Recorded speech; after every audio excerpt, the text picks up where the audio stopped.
Rogamos y pedimos que ilumines, Señor, nuestras mentes en este momento y que bendigas la predicación de tu santa palabra, que sea para tu honra y sea para tu gloria. En el nombre de Jesús oramos. Amén. Pueden sentarse.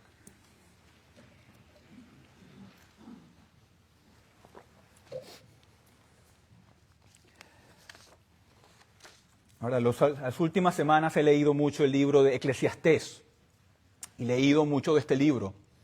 Y supongo que no hay otro libro de la Biblia tan mal interpretado o ignorado que el libro de Eclesiastés, ¿verdad? Los rabinos antiguos lo consideraban como la oveja negra de las Escrituras y cuestionaban si realmente debía estar dentro de las Escrituras. Este libro ha sido muy mal usado en muchas ocasiones. Existe una historia acerca de Jerónimo, quien usó el libro de Eclesiastés para convencer a una rica dama romana de que renunciara a toda su fortuna y entrara a la vida monástica. Es un libro que ha sido maltratado y malentendido. Hay quienes han resuelto los problemas aparentes de este libro simplemente diciendo que no es más que un profundo, que no es más que el producto del razonamiento humano, la mejor reflexión que puede tener un hombre carnal. Sin embargo, este libro, como el resto de las Escrituras, es un libro inspirado por Dios. Y como ha sido inspirado por el Espíritu Santo, es también útil, ¿para qué? Para enseñar, para reprender, para corregir y para instruir en justicia.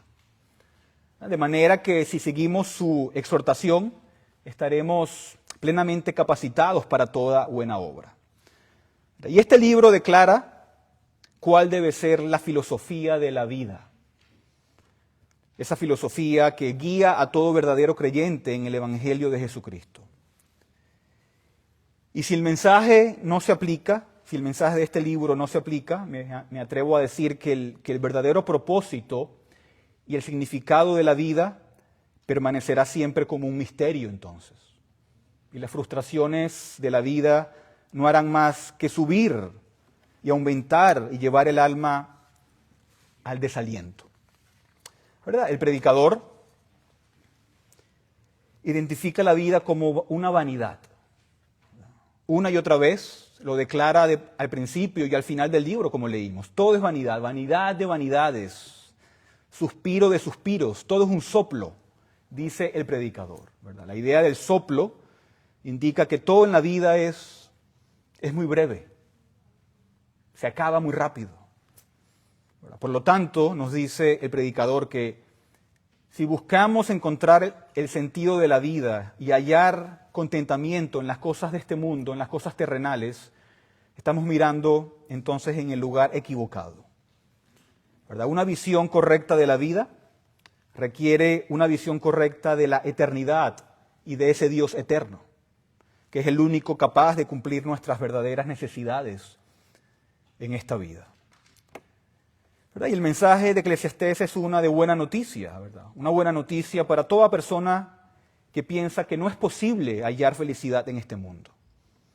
Es una buena noticia para el trabajador común, que a lo mejor con aburrimiento espera semana tras semana la llegada de su próximo sueldo, de su próximo cheque.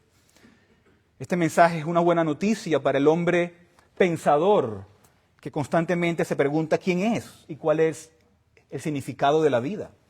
Este libro es una buena noticia para quienes ven la vida como un rompecabezas al que le faltan piezas esenciales. Es un buen libro. Un libro importante para nosotros que nos ayuda a vivir correctamente en este mundo que Dios nos ha dado y ha creado. Este libro nos enseña que la manera en que vemos al Señor, la manera en que vemos a Dios, determina también cómo vemos la vida. También nos muestra que nuestra perspectiva de la vida es un reflejo de cómo realmente vemos al Señor. Entonces hoy quiero que vengamos a este libro para descubrir lo que el escritor inspirado nos dice, ¿verdad? Estas palabras de verdad, estas palabras rectas, dadas como vimos, por un pastor, entregadas por el mismo Señor Dios, para guiarnos en cómo debemos verlo a Él, si queremos disfrutar, si queremos experimentar y usar correctamente la vida que Dios nos ha dado bajo el sol. Para reconocer y someternos a quién es el Señor, ¿verdad? Según este libro es esencial para el cristiano y para una filosofía de una vida bíblica, una vida para la gloria de Dios. Así que hoy, en el tiempo que tenemos juntos, quiero que consideremos 4 verdades clave, 4 verdades a lo mejor básicas, pero claves que nos enseñan este libro, y también las implicaciones de estas verdades para la forma en que vivimos día a día. Y esto nos va a dar una teología para la vida, una filosofía para la vida, de cómo debemos de vivir. Principios para la vida. Así que la primera verdad, o el primer principio que nos enseña este libro, es que Dios es el poderoso creador. De manera básica, Dios es el poderoso creador. Y la implicación de eso es que nosotros le pertenecemos. ¿Verdad? Eso es algo fundamental, eso es algo básico, ¿verdad? Y a menos que reconozcamos por medio de la fe, no solo como parte de nuestra confesión de fe, sino como parte de nuestra experiencia diaria, que Él es el poderoso creador, estaremos perdidos al intentar vivir la vida día a día. ¿Verdad? El predicador establece de manera clara y lógica el hecho de que Dios es el creador. Y por lo tanto, le pertenecemos. ¿Verdad? El predicador nos dice que Dios lo hizo todo. En el capítulo 3, versículo 11, se declara de manera simple, Él ha hecho todo y lo ha hecho ¿cómo? Hermoso. Él lo ha hecho todo y lo ha hecho hermoso. Y esa es una declaración sencilla, pero también es de gran alcance. Dios lo ha creado absolutamente todo. ¿Verdad? Un pasaje similar se encuentra en el capítulo 11, versículo 5, donde dice, las obras de Dios, ¿quién lo hace todo? ¿Verdad? La creación de Dios evidencia su poder, evidencia su sabiduría. ¿Verdad? El mismo predicador en Proverbios capítulo 3 nos dice que Dios hizo todas las cosas con su sabiduría. Y el texto de Eclesiastés nos llama a reflexionar en el poder y la magnitud de la creación, a recordarnos nuestra incapacidad para comprender todo lo que hay, ¿verdad?, en ella. ¿Cuántas cosas todavía no se han descubierto de la creación? ¿Verdad? La creación testifica acerca del poder, acerca de la sabiduría de nuestro Dios. La creación es tan vasta que no podemos siquiera imaginar su extensión. ¿Verdad? Vivimos en un universo que es solo una parte de un conjunto mucho más grande. ¿Qué tan pequeños somos frente a la inmensidad de lo que Dios ha hecho? ¿Y qué tan inmenso y detallado es lo que ha creado? ¿Verdad? Hay aspectos de la creación que son tan grandes que escapan a nuestra propia comprensión. Y al mismo tiempo, cosas tan pequeñas y tan complejas que en cada gota de agua parece haber un propio universo. ¿Verdad? Qué grande es nuestro Dios, qué grande es su creación. ¿Verdad? Y las Escrituras nos dicen que Dios hizo todas las cosas por sí mismo y para sí mismo, para su propio placer, ¿verdad?, para su propia gloria. ¿Verdad? Todo lo que existe tiene sentido. ¿Por qué? Porque hay un creador. ¿Verdad? Sin embargo, muchas cosas nos parecen incomprensibles debido a su propia complejidad. Y nos parecen, ¿verdad?, y muchas cosas no las comprendemos, lo cual nos recuerda nuestra propia limitación, nuestras mentes finitas frente a la obra del gran creador. Y aún así, en esa complejidad de la creación, Dios nos habla de quién es Él, ¿verdad? Nos habla de quién es Él. Y si no reconocemos a Dios como el creador, si no reconocemos a Dios como el creador de todas las cosas, la vida jamás tendrá sentido para nosotros. ¿Verdad? La gente puede buscarle otros sentidos. ¿Verdad? Sin reconocer que Dios es el creador de todo, no podemos encontrar un propósito ni entender nuestra propia existencia. ¿verdad? Pero el predicador no se detiene ahí. No solo nos dice que Dios lo creó todo, sino que también creó al ser humano, ¿verdad? En Eclesiastés capítulo 7, versículo 29 dice, Dios hizo al hombre recto. Aquí vemos que el hombre es el clímax, es la cúspide de la obra creadora de Dios, ¿verdad? Este pasaje no se refiere únicamente a la postura física del ser humano, sino también se refiere a su carácter moral. Dios lo hizo recto. Dios creó al hombre para ser un ser físico y un ser espiritual, un ser inmortal, un ser con intelecto, con voluntad, creado de manera original, con justicia, con santidad y con un conocimiento verdadero de Dios. Y el hecho de que Dios nos creó rectos resalta la relación especial que existe entre el ser humano y su creador. Y esta relación, si somos su creación, eso implica entonces responsabilidad y también implica rendición de cuentas ante Él. ¿Verdad? Reconocer que Dios nos creó implica someter nuestra vida a Él. ¿Por qué? Porque entonces le pertenecemos. Pero el predicador va aún más lejos. Dice que Dios no solo creó a la humanidad, sino que me creó a mí personalmente. Nos creó a cada uno de nosotros individualmente. ¿Verdad? En el capítulo 12, el que leímos, en el versículo 1, él dice, acuérdate de tu Creador. Acuérdate de tu Creador.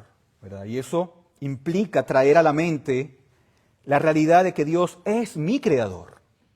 No es solamente un Creador o el Creador, es mi Creador. Y debemos vivir en función de esa verdad, ¿verdad? Dios me hizo a mí, Dios te hizo a ti y nos hizo como a Él le plació. ¿Verdad? Dios creó todo por sí mismo y para sí mismo, ¿verdad? No somos un accidente ni un simple resultado de procesos biológicos, sino que somos formados por el Señor, ¿verdad? Salmo 139, versículo 14, Dios nos hizo y al hacer lo que hizo un buen trabajo. ¿Verdad? Si toda la creación declara la gloria de Dios, ¿cuánto más nosotros? ¿Cuánto más debemos nosotros? ¿Verdad? El salmista dice, los cielos cuentan la gloria de Dios y el firmamento anuncia la obra de sus manos. ¿Verdad? Salmo 19. Todo lo que Dios ha creado, desde las estrellas hasta los océanos, sigue su curso y cumple su propósito. Y nosotros, hechos a imagen de Dios, debemos vivir para entonces proclamar su gloria, porque somos el reflejo máximo de su obra creadora. El Salmo 19 también dice que el sol cruza el cielo como un novio que se regocija en su camino. ¿Verdad? Los elementos de la creación, por su misma existencia, declaran y enumeran la gloria de Dios. Y aquí estamos nosotros, el clímax de la obra creadora de Dios. ¿No es entonces nuestro deber también glorificarlos todavía más? ¿Verdad? ¿No es esta la enseñanza de la primera pregunta de nuestro catecismo, ¿verdad? ¿Cuál es el fin principal del hombre? Glorificar a Dios y disfrutar de Él para siempre. Es nuestro deber y debería ser el deseo también de nuestros corazones glorificar a quien nos hizo. ¿Verdad? Si toda la creación lo hace, ¿cuánto más nosotros deberíamos glorificarlo en todo lo que hacemos? ¿Verdad? Sin cuestionar ni quejarnos sobre cómo Dios nos creó. ¿Verdad? ¿Qué parte de la creación se queja por cómo fue creado? ¿Verdad? Ninguna. Todos cumplen su propósito, todos declaran la gloria de Dios. Sin embargo, muchos hoy en día, la creación, la humanidad, que es la cúspide de la creación, que son los objetos especiales de su obra creadora, son aquellos que muchas veces nos quejamos por cómo Dios nos creó. Pero recordemos que Dios, Él ha creado todas las cosas. Nos ha creado a ti, me creó a mí, y somos como somos para su propia gloria. Si somos pequeños, si somos grandes, es como Dios quiso que fuéramos. ¿Verdad? Algunos tienen más cabellos que otros, todos somos diferentes, algunos son o sea que inteligentes, ¿verdad? Otros somos no tanto. Otros tienen talentos musicales, otros no, ¿verdad? Él nos hizo así para su propia gloria y nos hizo exactamente como Él quiso. Y por eso somos responsables ante Él. No por lo que no somos, sino por lo que sí somos. Pero Dios me hizo a mí de esta manera y todos debemos reconocer con gratitud que somos lo que somos porque así Él nos hizo. Cualquier talento que tengamos es porque Dios quiso dárnoslos. Cualquier falta de habilidad es porque en su providencia y en su sabiduría Él decidió no dárnoslo. Somos su creación y eso se aplica a cada uno de nosotros. ¿Se acuerdan en Éxodo capítulo 4? Cuando Moisés se queja con el Señor y dice, Señor, pero es que nunca he sido hombre elocuente, ni ayer, ni en tiempos pasados, ni aún después de que has hablado a tu siervo, porque soy tardo en el habla y torpe de lengua. No, Señor, yo no puedo hacer esto. ¿Y qué le dice Dios? En el versículo 11. Y el Señor le dijo, ¿quién ha hecho la boca del hombre? ¿O quién hace al hombre mudo o sordo, con vista o ciego? No soy yo, el Señor. ¿Verdad? Muy claro. ¿Verdad? Qué necio es pensar, es pasar por esta vida deseando ser algo diferente o preguntándonos por qué Dios no nos hizo de otra manera. ¿Verdad? Al hacer esto que estamos haciendo, estamos cuestionando la sabiduría, el poder y el propósito de Dios. Estaremos rechazando su buen designio al formar a cada uno de nosotros tal como somos. Así que si vamos a vivir una vida con una visión correcta de Dios, debemos primero reconocer con gratitud, con alabanza, con acción de gracias, que Dios es el poderoso creador y que nos hizo de manera individual para su propia gloria. La segunda verdad acerca de Dios es que Él es el sabio soberano. El sabio soberano. No solamente es el poderoso creador, sino el soberano que nos preserva y nos gobierna.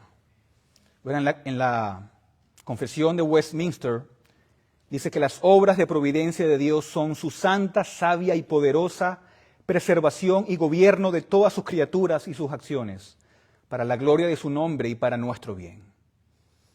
¿Verdad? Pero es vital que esta verdad sobre la soberanía y la providencia de Dios no sea solo una afirmación teológica que suscribimos con nuestra firma, sino algo que integre nuestra fe y nuestra experiencia diaria.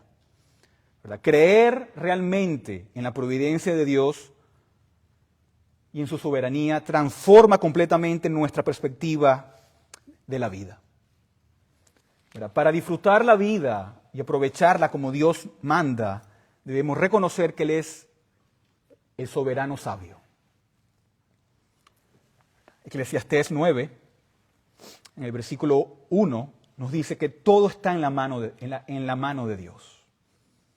Pues bien, he tomado todas estas cosas en mi corazón y declaro todo esto, que los justos y los sabios y sus hechos están en la mano de Dios.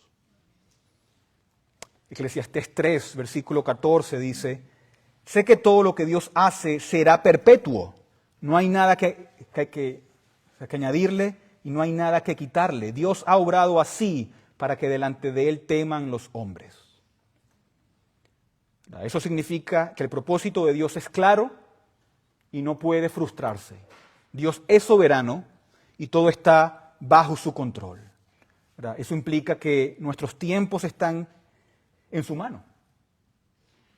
Eclesiastés 3, todos conocemos ese pasaje, afirma que hay un tiempo señalado para todo, hay un tiempo para cada suceso bajo el cielo.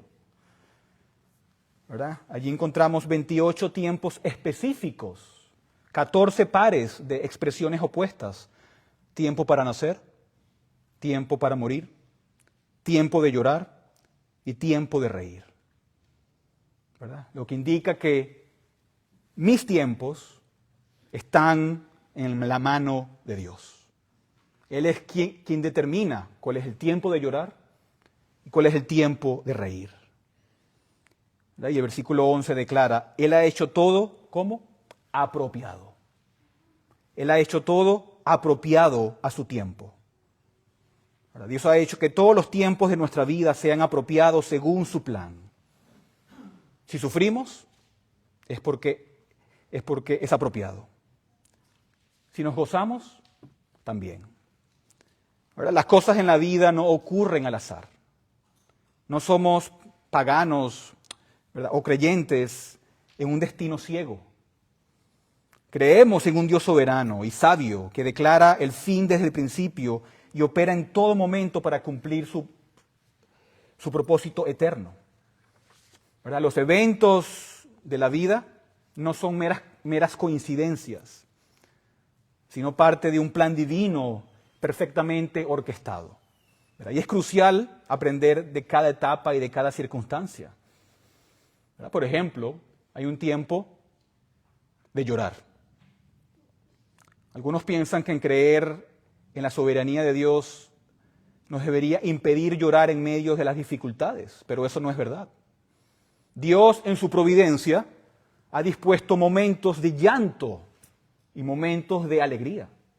Rechazar los tiempos de llanto sería arrogancia espiritual, ¿verdad? Sería malinterpretar la soberanía de Dios.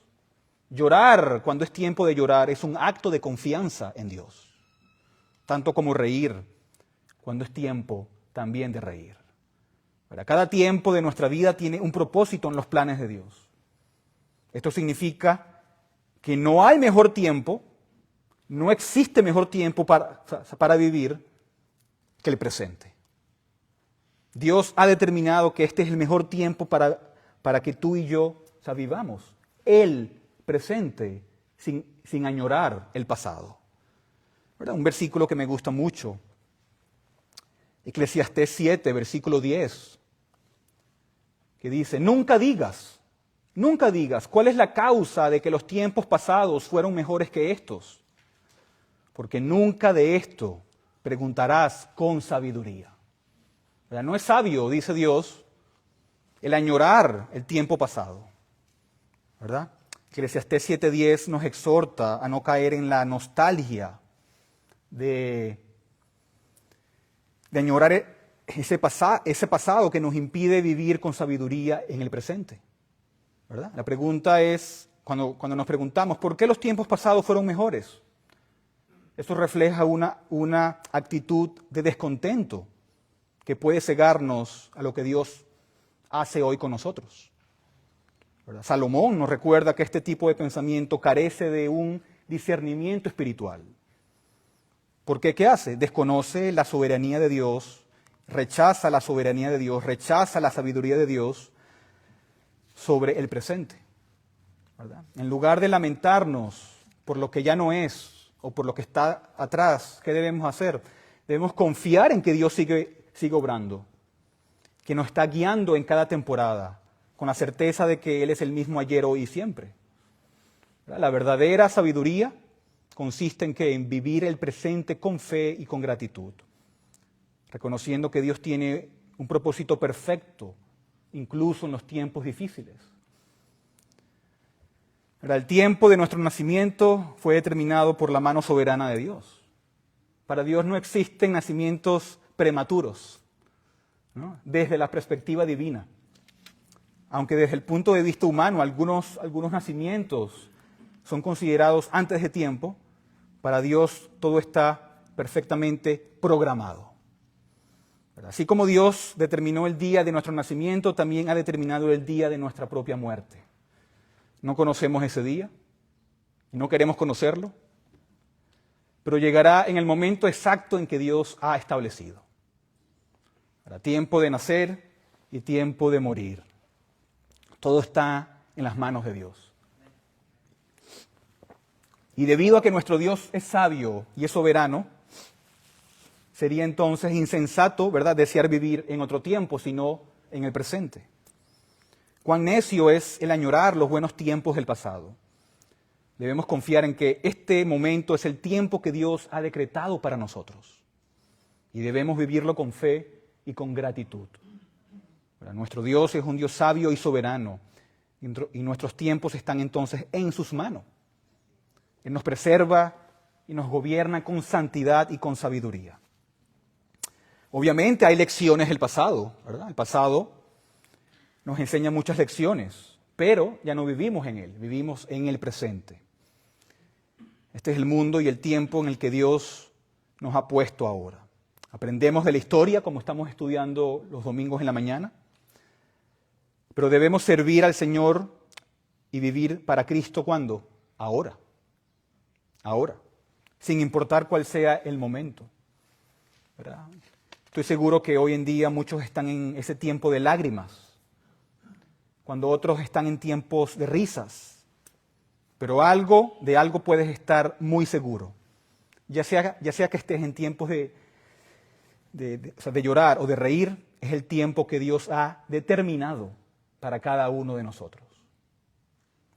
Por eso debemos aprender a confiar en Dios. Aprendamos a depender de su sabiduría y a usar el tiempo que Él nos ha dado, ¿verdad? Pero no solamente Él determina nuestros tiempos, sino que también determina nuestras circunstancias, ¿verdad? Lo que llamamos suerte en la vida. Nuestra situación es la evidencia también de la sabia y providencial soberanía de Dios, ¿verdad? ¿Qué circunstancia de nuestra vida no ha sido dispuesta por Dios? ¿Verdad? Por ejemplo, en Eclesiastés 9, versículo 9, él menciona la familia. Él dice, goza de la vida con la mujer que amas, todos los días de la vida de tu vanidad que te son dados debajo del sol. ¿Verdad? Aquí está mi esposa, están mis hijos. Esa es la familia que Dios me ha dado, ¿verdad? En su providencia y según su sabio propósito. Él ha diseñado para mí la familia que desea para mí. Por eso la recibo y la amo. ¿Verdad? Mi herencia, mi familia es un regalo soberano de Dios. ¿Verdad? No la merezco, no la gané, pero es algo que Dios me ha dado. ¿Verdad? Debemos entonces de usar bien lo que Dios nos ha dado. Debemos de amar a nuestros esposos, a nuestras esposas, porque es Dios quien nos los ha dado. Nuestros hijos son nuestra herencia, ¿verdad? Como parte de su providencia. Pero este libro también habla mucho no solo de la familia, sino del trabajo. Dios también nos ha dado nuestro trabajo, ¿verdad? Nuestro trabajo también es un regalo de Dios. Por tanto, debemos disfrutarlo y sacar el máximo provecho de él, ¿verdad? Gozándonos en los frutos de nuestra labor. ¿Verdad? A veces tenemos la idea equivocada de que el único trabajo que realmente cuenta para Dios es el ministerio pastoral o es la obra misionera, pero no es así. ¿Verdad? Dios no ha llamado a todos a ser predicadores. Dios no ha llamado a todos a ser misioneros o maestros. Para algunos Dios los ha llamado a ser contadores, ingenieros, abogados, obreros. Todos laboran, cada uno en su llamado. Y el trabajo que Dios nos ha dado forma parte también de su providencia, de su sabia soberanía. Él nos ha dado nuestras habilidades y talentos y somos lo que somos por la creación y la providencia de Dios. Y por eso debemos de regocijarnos, ¿verdad?, en cada área que Él nos ha dado, ¿verdad? No nos lamentamos porque no somos misioneros, sino que Dios nos llama a diferentes labores, ¿verdad?, según su propósito. ¿Verdad? Tenemos nuestro trabajo como un regalo de parte de Dios, un regalo que hace nuestra vida más placentera y que debemos usar para su gloria y para su honra. ¿Verdad? Todo lo que hacemos es para su honra y su gloria. ¿Verdad? Eclesiastés 9, versículo 10 dice, todo lo que te viniera a la mano para hacer, hazlo según tus fuerzas, porque en el Seol, ¿a dónde vas? No hay obra, ni trabajo, ni ciencia, ni sabiduría. ¿Verdad? Donde debemos de servir a Dios es ¿dónde? Es en esta vida. Una vez muertos, ya no podemos hacerlo. ¿Verdad? En esta vida es donde debo servir a Dios y darle gloria. ¿Verdad? Pablo dice lo mismo En 1 Corintios 10:31, ya sea que coman o beban o hagan cualquier otra cosa, háganlo todo para la gloria de Dios. Sea lo que sea, confiamos en la providencia de Dios respecto a nuestras circunstancias, pero también respecto a nuestras posesiones. ¿Verdad? Dios también determina esas cosas. Algunos son ricos, otros son más pobres, pero todo lo que tenemos es lo que Dios nos ha dado. ¿Verdad? Eclesiastés 5, versículo 19 dice: asimismo a todo hombre a quien Dios da riquezas y bienes, le da también facultad para que coma de ellas y tome su parte y goce de su trabajo. Esto es don de Dios. Dios da riquezas a algunos, a otros no. Eso está bien. Nuestras posesiones están en las manos de Dios. No es porque lo merezcamos o lo hayamos ganado por mérito propio, sino por su propia providencia. Por eso debemos de confiar en Él. No debemos de desear lo que no tenemos. No debemos buscar satisfacción en el dinero o en las posesiones, porque no la vamos a encontrar. Este libro dice mucho en contra de esa mentalidad materialista que caracteriza a este mundo. En el capítulo 2 se describe la necesidad de intentar hallar satisfacción en las cosas de esta vida, ¿verdad? En Eclesiastés también, capítulo 5, versículo 10 dice: el que ama el dinero no se saciará de dinero, y el que ama el mucho tener no sacará fruto. También esto es vanidad, ¿verdad? Ahí no vamos a encontrar contentamiento. Lo que Dios nos ha dado, debemos estar contentos con eso y usarlo para su gloria. Todo lo que hacemos, cuando reconocemos que Él es nuestro Creador y nuestro Soberano, debe ser entonces para glorificarlo. Y mis circunstancias están en sus manos. En Eclesiastés 2, versículo 26 dice: porque el hombre que le agrada, Dios le da sabiduría, ciencia y gozo, mas al pecador da el trabajo de recoger y amontonar para darlo al que agrada a Dios. También esto es vanidad y aflicción de espíritu. ¿Verdad? Dios da lo que es bueno a sus ojos y según su sabiduría. No tenemos mucho hoy, Dios así lo ha dispuesto. O tenemos mucho hoy, es porque Dios así lo ha dispuesto. Debe haber entonces contentamiento, gozo y servicio, ¿verdad? Debemos ser como Pablo cuando dice: en todo he sabido vivir. Sé estar contento con poco, sé estar contento con mucho. Todo lo puedo en Cristo, que me fortalece, ¿verdad? Y solamente dependemos de Él, no de lo que Él nos dé, sino de Él, que es el que da las cosas. ¿Verdad? En Eclesiastés 7, versículo 14 dice: en el día del bien, goza del bien. Y en el día de la adversidad, considera: Dios hizo tanto lo uno como lo otro, a fin de que el hombre nunca halle después de él. Él hizo las dos cosas. Dios controla tanto la prosperidad como la adversidad. Las coloca una junto a la otra para que reconozcamos que nuestra confianza debe estar solo en Él. ¿Verdad? Si los acontecimientos de mi vida me llevan a una confianza y dependencia genuina en Dios, eso es entonces lo importante. Y esa es la vida cristiana. Esa debe ser nuestra filosofía de vida, ¿verdad? El caminar por fe y no por vista, con plena confianza en la bondad y la sabiduría de Dios en cada circunstancia de nuestras vidas. Tercero, la tercera verdad acerca de Dios es que Él es el juez infalible. El juez infalible. Ya hemos visto que Él es el poderoso creador y el sabio soberano, pero también es el juez infalible y por lo tanto nos asegura que la justicia prevalecerá. La justicia prevalecerá. El capítulo sobre el juicio final en nuestra confesión de fe de Westminster señala dos propósitos de esta realidad. Primero, disuadir a todos los hombres del pecado. Y segundo, consolar grandemente a los piadosos en medio de su adversidad. ¿Verdad? Y la realidad del juicio venidero debe ser un aviso contra el pecado, pero también un consuelo para los piadosos que atraviesan tiempos de adversidad. Pero en la vida hay muchas anomalías, muchas cosas que nos parecen incomprensibles. A veces parece que Dios no está haciendo lo que es bueno, hay mucha injusticia, parece que la maldad gobierna y parece que la maldad lleva la ventaja. Y a veces eso nos confunde. Pero la realidad del juicio venidero, el hecho de que Dios es el juez infalible, debe guardarnos en pureza, ¿verdad? Y darnos el consuelo de que todo va a estar bien al final.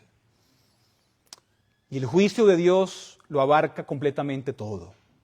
Todo. Allí en Eclesiastés 12, versículo 14, dice, porque Dios traerá toda obra a juicio, juntamente con toda cosa encubierta, sea buena o sea mala. ¿Verdad? Y este juicio se basa en el conocimiento infinito de Dios. ¿Verdad? Él no comete errores. Ese día no habrá excusas aceptables en este juicio, sino que todo será expuesto. Como nos dice el apóstol en Hebreos 4:13, todas las cosas están desnudas y expuestas ante los ojos de aquel a quien tenemos que dar cuenta. ¿Verdad? Todo lo que pensamos, cada motivo de nuestro corazón y cada acción de nuestra vida está abierto y descubierto ante los ojos de Dios. ¿Verdad? Si realmente creemos en la realidad del juicio venidero y que Dios es el juez infalible, eso va a impactar en cómo nosotros vivimos nuestras vidas. Vamos a procurar guardar nuestros pensamientos y someternos a la obediencia de Cristo. Estaremos también preocupados por cada cosa secreta. ¿Por qué? Porque Dios lo sabe todo. Ahora, por ejemplo, piensa en esto. Dios sabe exactamente lo que estás pensando en este momento. Él sabe. Sabe lo que pensarás mañana, ¿verdad? A esta misma hora. Sabe incluso lo que piensas cuando parece que no estás pensando en nada. ¿Verdad? Dios lo sabe todo. ¿Verdad? Y cuando esa verdad penetra nuestro corazón, se convierte en un disuasor del pecado y un consuelo firme. ¿Verdad? Vemos que aquí el predicador frecuentemente él se preocupa por las aparentes injusticias de la vida. En Eclesiastés 3, versículo 16, él dice, aún he visto más bajo el sol que en lugar del derecho está la impiedad y en el lugar de la justicia está la iniquidad. Y en el versículo 17 continúa diciendo, y dije yo en mi corazón, al justo y al impío juzgará Dios, porque hay un tiempo para todo lo que se quiere y para todo lo que se hace. ¿Verdad? En este mundo puede parecer que la justicia es abusada y que la maldad está triunfando, pero llegará el día en que Dios juzgará al justo y al impío. ¿Verdad? Eclesiastés 5, versículo 8 nos advierte. Si opresión de pobres y perversión de derecho y de justicia vieres en la provincia, no te maravilles de ello, porque sobre el alto vigila otro más alto y uno más alto sobre ellos. ¿Sí? Aunque los magistrados civiles, el gobierno, puedan abusar de su autoridad y la justicia pueda parecer ausente, todavía hay un juez más alto que todos los gobernantes de la tierra, que ve y que juzgará con sabiduría perfecta. ¿Verdad? Eclesiastés 8 también, versículos 10 y 11 dice, asimismo he visto a los inicuos sepultados con honra, más los que frecuentaban el lugar santo fueron puestos en olvido en la ciudad donde habían actuado con rectitud. Esto también es vanidad. Por cuanto no se ejecuta luego sentencia sobre la mala obra, el corazón de los hijos de los hombres está en ellos dispuesto para hacer el mal. ¿Verdad? A veces la justicia puede tardar demasiado y los malvados se aprovechan de ello. Sin embargo, hay un día de juicio que nadie puede evitar. Y ese juicio será perfecto, será infalible y lo abarcará todo. Todo saldrá a la luz y Dios juzgará cada acción y cada secreto con absoluta justicia. Y el propósito final de este juicio es enseñarnos ¿a qué? A depender de Dios y confiar en su justicia perfecta. Él juzgará con rectitud y Él pondrá todas las cosas en orden. Él va a traer consuelo a quienes le pertenecen y también trae advertencia a los que no han creído. ¿Verdad? En el capítulo 8, versículos 12 y 13 dice, aunque el pecador haga mal 100 veces y prolongue sus días, con todo yo también sé que les irá bien a los que a Dios temen, los que temen ante su presencia, y que no le irá bien al impío, ni le serán prolongados los días, porque son como sombra, por cuanto no teme delante de la presencia de Dios. Pero el día viene. El día viene cuando la justicia será impartida, un día de rendición de cuentas. El juicio está por venir y Dios va a traer todo a juicio. ¿Verdad? En Eclesiastés 3 también, versículo 15, leemos, aquello que fue ya es, y lo que ha de ser fue ya, y Dios restaurará lo que pasó. Podemos decirlo de esta manera, Dios llama al pasado a cuentas, Dios trae el pasado a juicio. Hay un día de juicio seguro y establecido. Y por eso no debemos de preocuparnos de que la justicia esté reinando en este mundo, porque Dios va a traer todo a juicio, porque Él es el juez infalible. Él es el juez infalible.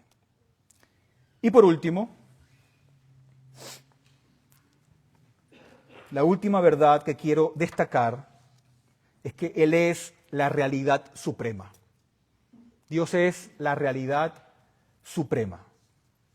Él es el poderoso creador, Él es el sabio soberano, Él es el juez infalible y Él es la realidad suprema. Por lo tanto, Él merece y requiere nuestro temor y nuestra obediencia.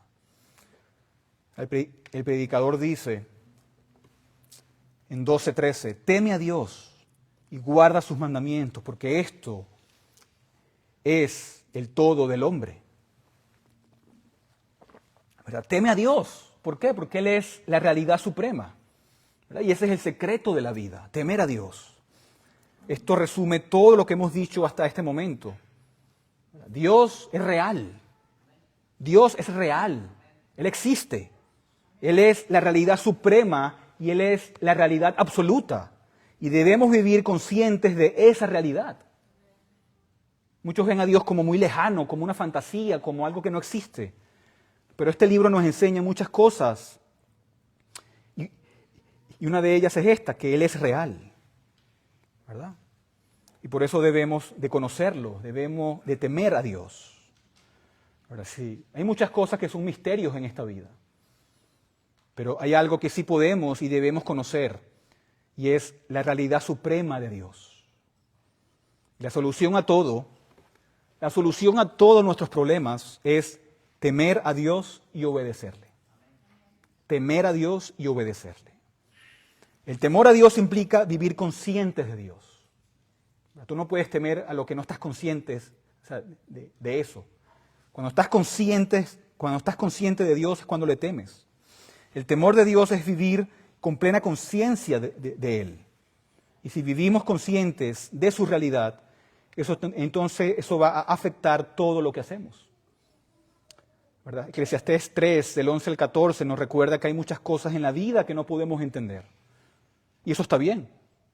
El hecho mismo de que haya cosas incomprensibles en la vida tiene el propósito de llevarnos a comprender la verdadera realidad, de que Dios mismo es esa realidad suprema y que debemos confiar en Él. Y si estamos más conscientes de Dios, si estamos más conscientes de Dios que en nuestras propias circunstancias, vamos a encontrar entonces contentamiento. Si descansamos en Él, reconociendo que Él es superior a nosotros y a todo lo que nos rodea, vamos a encontrar entonces gozo, paz y satisfacción. Y eso es lo que Dios desea para nosotros. Él quiere que seamos felices, quiere que estemos contentos. Y esa felicidad se encuentra cuando reconocemos que Él es real y que nos ama. ¿Verdad? El temor de Dios no solo es la clave para confiar, sino también para adorarle. ¿Verdad? Cuando vemos a Dios como la realidad suprema, eso transforma nuestra adoración. La vida, cuando se vive correctamente, ¿incluye qué? Incluye adoración a Dios. Y no nos vamos a leer, pero cuando leemos Eclesiastés capítulo 5, nos da grandes instrucciones sobre el modo y la manera de adorar a Dios. La reverencia y la sumisión que necesitamos cuando venimos a la casa de Dios. Y el versículo 7 lo resume así, cuando dice, teme a Dios. Ten reverencia por Él. Reconoce su grandeza. Y esa es la mentalidad clave de la verdadera adoración. Y cuanto más impresionados, cuanto más conscientes estemos de su realidad, de que Dios es real, más profunda será nuestra adoración. Más profunda será nuestra adoración. ¿Verdad? Si te haces una pregunta y dices, ¿qué tan real es Dios para mí? ¿Qué tan real es Dios para mí? ¿Vivo consciente de que Él es real? ¿Vivo consciente de que Él está conmigo en cada situación y en cada circunstancia? ¿Qué tan real es Dios? Dios es la realidad suprema y por eso debemos temer a Dios, ¿verdad? Y el temor de Dios está inseparablemente ligado con el conocimiento de Dios. ¿Verdad? El Señor Jesucristo en Juan 17:3 dice, y esta es la vida eterna, que te conozcan a ti, al único Dios verdadero, y a Jesucristo a quien has enviado. ¿Verdad? Y la única forma de temer verdaderamente a Dios es estar en Cristo Jesús. Temer a Dios en su sentido completo es conocer al Señor Jesucristo, es estar unido a Él.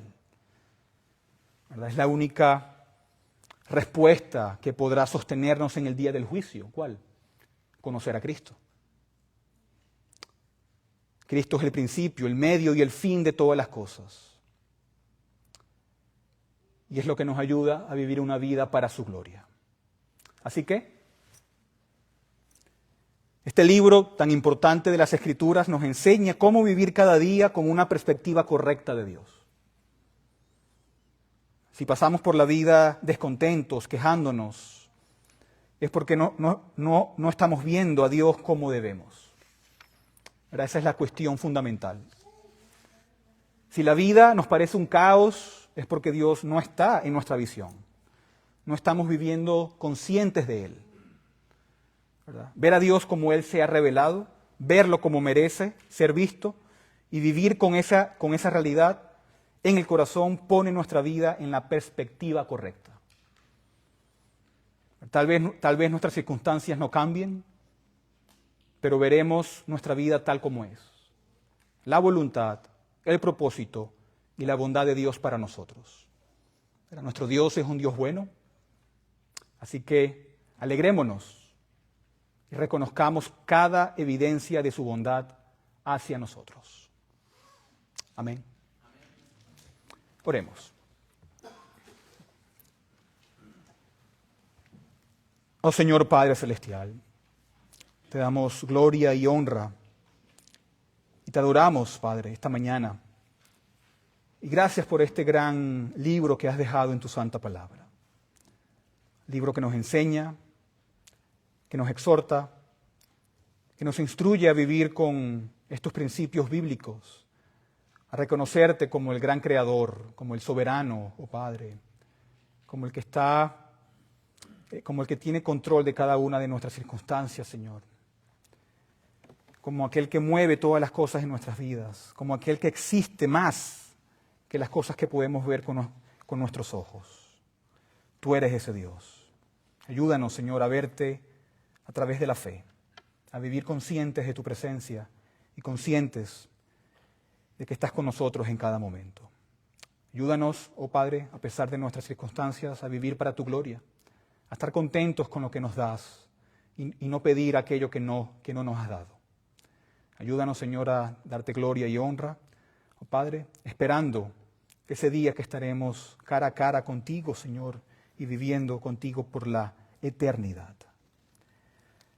Te doy gracias por esta mañana, por cada uno de mis hermanos aquí presentes, y te pido, Señor, si existe alguien aquí que no te conozca, oh Padre, que hoy sea ese día de salvación, que hoy sea ese día de arrepentimiento y de fe, oh Padre, y que desde el día de hoy empiece a vivir con estos principios y estas verdades que hemos visto esta mañana.